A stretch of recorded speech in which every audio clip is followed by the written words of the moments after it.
Hi friends, welcome to my channel. ఆంధ్రప్రదేశ్లో కొత్త పింఛన్ల కోసం ఎదురు చూస్తున్న వారికైతే ఒక పెద్ద శుభవార్త అనేది ఏపీ ప్రభుత్వం అందించింది. కొత్త పింఛన్ల కోసం ఎవరైతే ఎదురు చూస్తున్నారో వారు మే నెల నుంచి అప్లై చేసుకునే విధంగా కూటమి ప్రభుత్వం అయితే చెప్పింది.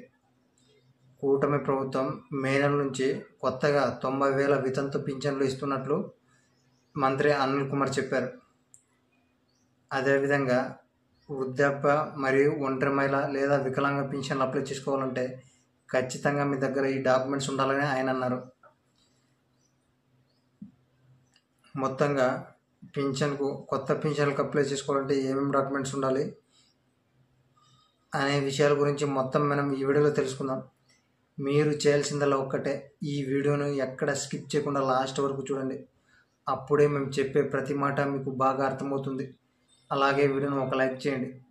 మీరు చేసే ఒక్క లైక్ మాకు మరిన్ని వీడియోలు చేయడానికి ఎంతో బూస్టప్ని ఇస్తుంది. కాబట్టి ఖచ్చితంగా లైక్ చేయండి. ఇక వివరాల్లోకి వెళ్తే, ఆంధ్రప్రదేశ్ ప్రభుత్వం కొత్త పింఛన్ల కోసం ఎదురు చూస్తున్న వారికైతే ఒక పెద్ద శుభవార్త ఇచ్చింది.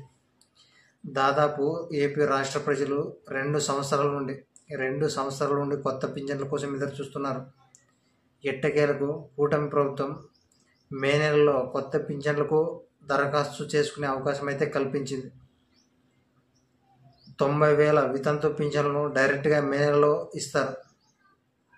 అదేవిధంగా మిగిలిన రాష్ట్రంలో దాదాపు 5 లక్షల మంది కొత్త పింఛన్ల కోసం ఎదురు చూస్తున్నారని మంత్రి అనిల్ కుమార్ అన్నారు. వారందరికీ కూడా మే నెల నుంచి అప్లై చేసుకునే విధంగా వీలు కల్పిస్తామన్నారు. కాబట్టి మే నెలలో అప్లై చేసుకునేవారు ఖచ్చితంగా మీ దగ్గర ఈ డాక్యుమెంట్స్ అనేవి ఉండాలి. వృద్ధాప్య పింఛన్ అప్లై చేసుకోవాలంటే ఖచ్చితంగా మీరు ఈ ప్రూఫ్స్ అనేవి గవర్నమెంట్కి సబ్మిట్ చేయాలి. అవి ఏమిటో మనం ఇప్పుడు చూద్దాం. మొదటగా వృద్ధాప్య పింఛన్ అప్లై చేసుకోవాలంటే ఖచ్చితంగా మీ దగ్గర ఉండాల్సింది ఆధార్ కార్డు. ఆధార్ కార్డులో ఏజ్ అనేది 60 సంవత్సరాలు పూర్తిగా దాటి ఉండాలి. అలాగే మీ దగ్గర caste certificate and income certificate ఉండాలి. అలాగే మీ ఇంటి యొక్క కరెంట్ బిల్ 300 యూనిట్ల కంటే తక్కువగానే ఉండాలి, ఎక్కువ ఉండకూడదు. అలాగే మీకు వ్యవసాయ భూమి 10 ఎకరాల కంటే తక్కువగానే ఉండాలి, మాగాని 5 ఎకరాల కంటే తక్కువగానే ఉండాలి. ఇవన్నీ మీకు కరెక్ట్గా ఉంటే మీరు మే నెలలో వృద్ధాప్య పింఛన్కు అప్లై చేసుకోవచ్చు. అప్పుడు మీకు ఖచ్చితంగా ఈ వృద్ధాప్య పింఛన్ అనేది వస్తుంది. అలాగే వికలాంగ పింఛన్కి అప్లై చేసుకోవాలన్నా కూడా ఖచ్చితంగా మీ దగ్గర ఆధార్ కార్డు అనేది ఉండాలి.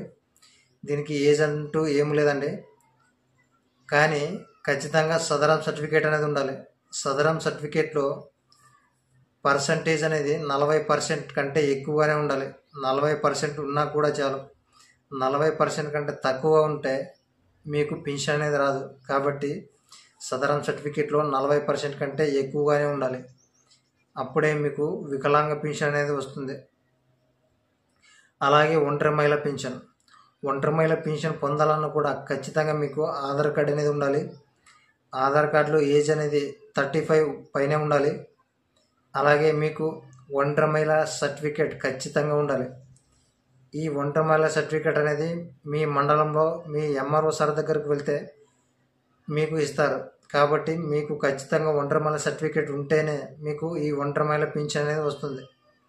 అలాగే వీరికి రేషన్ కార్డుతో పాటు క్యాస్ట్ ఇన్కమ్ సర్టిఫికేట్ కూడా ఉండాలి.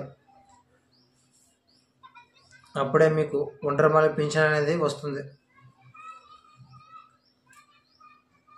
మే నెలలో ఇచ్చే ఈ పింఛన్ల గురించి మీకు ఇంకా ఏమైనా డౌట్స్ ఉంటే మాకు కింద కామెంట్లో తెలియజేయండి. మేము ఖచ్చితంగా రిప్లై ఇస్తాం. అలాగే వీడియోని ఒక లైక్ చేసి మీ ఫ్రెండ్స్ అండ్ ఫ్యామిలీకి ఈ వీడియోని షేర్ చేయండి. ఆ విధంగా షేర్ చేయడం ద్వారా వారు కూడా విషయాన్ని తెలుసుకుంటారు. కాబట్టి ఖచ్చితంగా షేర్ చేయండి. అలాగే మా ఛానల్ను సబ్స్క్రైబ్ చేసుకొని పక్కనే ఉండే గంట బెల్ నొక్కండి. అలా నొక్కడం ద్వారా మేము పెట్టే ప్రతి వీడియో మీకు ఖచ్చితంగా నోటిఫికేషన్ రూపంలో వస్తుంది. అప్పుడు మీరే ముందుగా చూడొచ్చు. Thank you for watching.